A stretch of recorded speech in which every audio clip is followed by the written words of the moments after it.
Downtown Tacloban IR completion. So ito po yung sa IR 12996 po namin. Sa hard disk po, nalinisan na po siya lahat. Kasama po yung sa graphics PC. Ito po yung sa DTF na PC. Bali yung sa local disk po, lahat ng files po dyan is regarding po sa DTF applications po. Ito din po yung sa Sublimation Cashier PC. IR 13540, napak na po yung ibang overstocks namin and for out po siya sa system.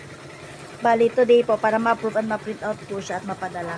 Sa IR 13553 AVR po na sobra for pull out. Ito na po siya. Naka-pack na po siya and 4 box na po. Na-file na din po siya sa asset transfer outgoing. 80 number 1693 for approve na po siya at ma-print out. Sa IR 13543 keeping paid orders, bali po na alis na po namin. Yung natira na lang po dito is sa akin, which is yung mga AR sales ko po.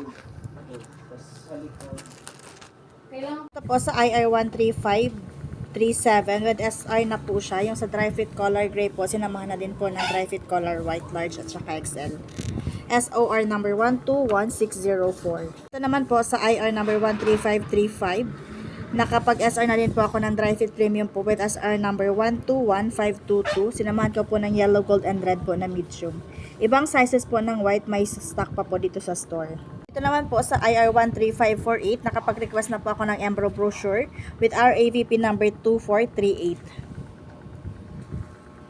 Dito naman po sa IR 13043 with parcel dispatch na po yung mga DSR po namin na pinapadala papuntang Manila Felix po. Ito naman po sa IR 13545. Extremely cluttering pa rin, naayos na po at nalinisan na siya. So, meron pa po akong 10 IR na di pa po nagagawa. Commitment date ko po ito ay November 30, 2025.